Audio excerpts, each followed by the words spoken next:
Today I'm going to do something a little bit different. I'm going to take on one of the local tough climbs of Harvesting Lane.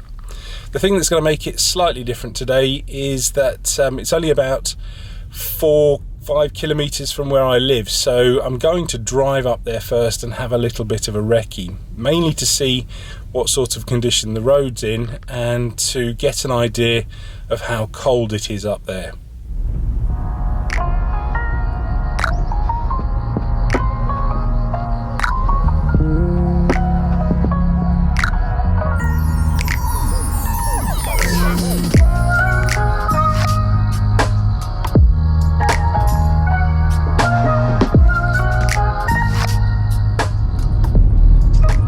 Harvesting Lane, obviously not too difficult in the car.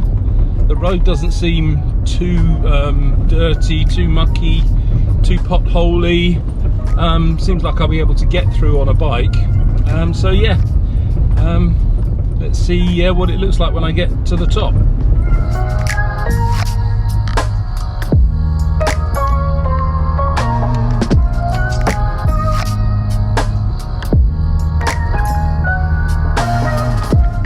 Remember that corner? That was second gear in the car.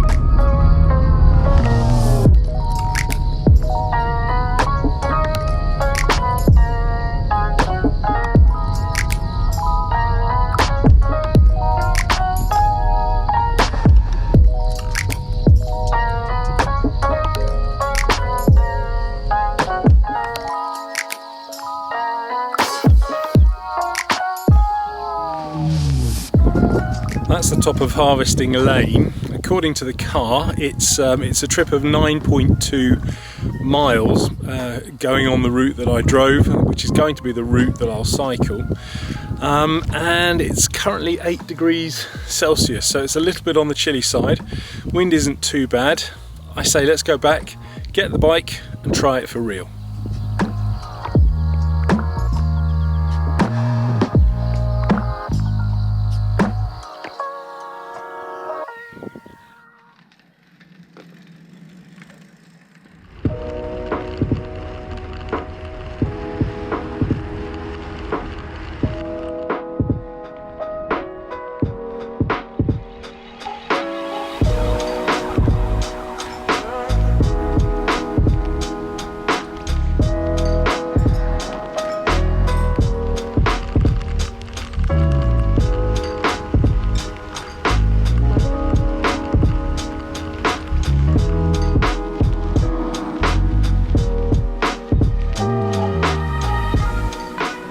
The first 7 kilometres of this ride is fairly flat, so that's going to stand as a kind of a warm-up, and then I'll get to the village of Clanfield and start climbing up Mercury, which is about 2.5 k's with about a 5% average, so that's quite tough.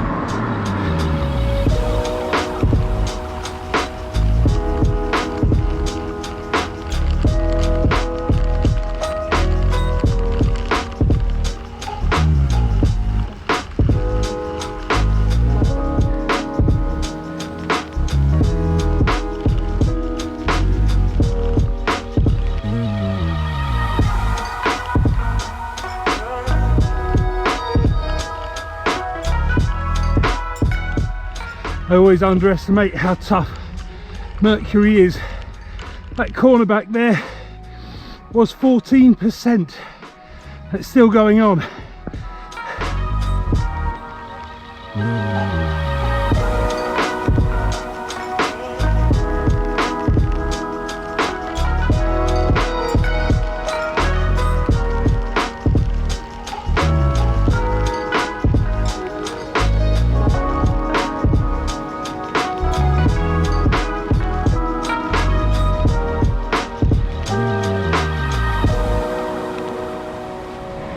That's Mercury done, so that's one tough climb out of the way, but it does mean that I'm the other side of the hill, so whatever I do from now on, I've got a big climb ahead of me to get home, so it might as well be Harvesting Lane.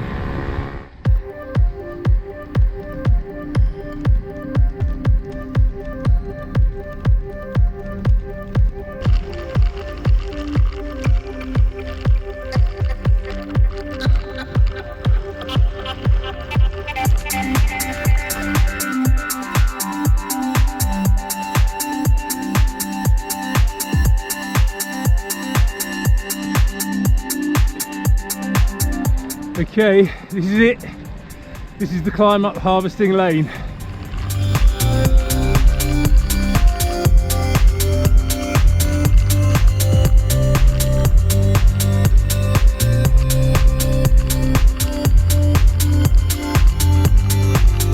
The plan today is just to pace myself.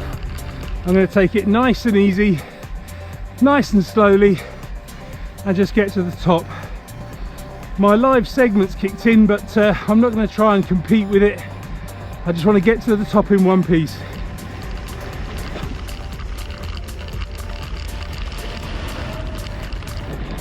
Well, that's looking easier said than done.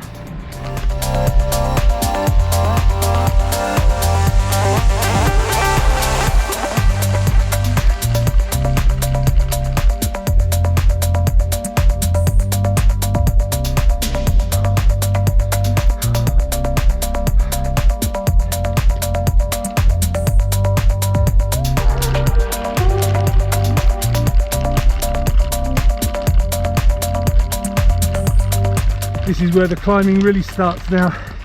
10% and it just gets tougher.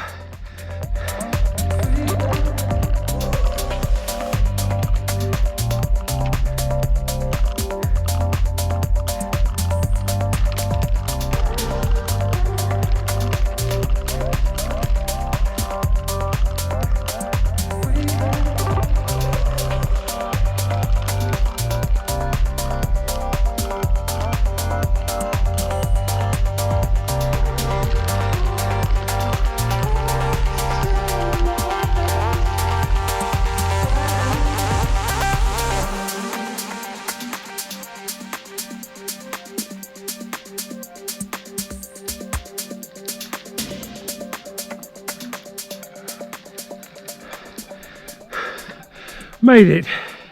My word, that was tough. When it starts going down from 20% to 11%, you start to think, yeah, I can do this. 11% is easy compared to 20%. But I suppose it all depends how fast you want to attack something like that. I was taking it nice and slow.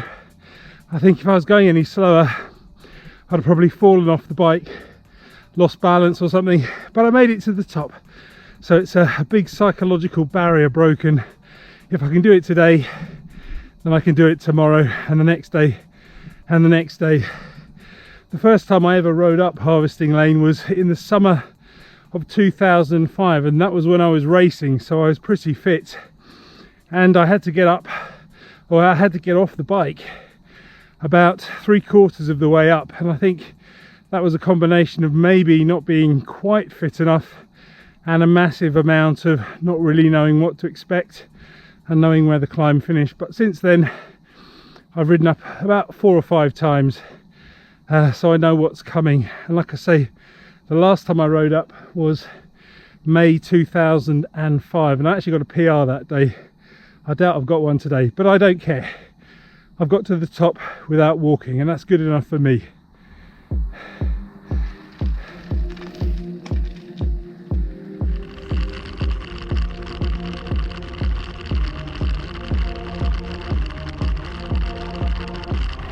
Seven kilometers to home now, and it's all downhill more or less.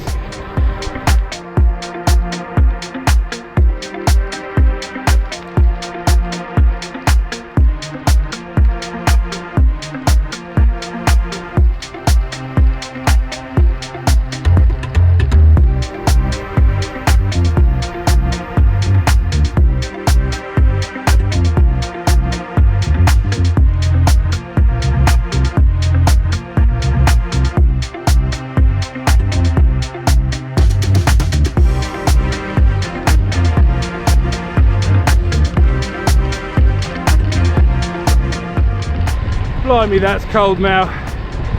I got quite warm going up Harvesting Lane, and now I'm on the descent. I'm freezing cold.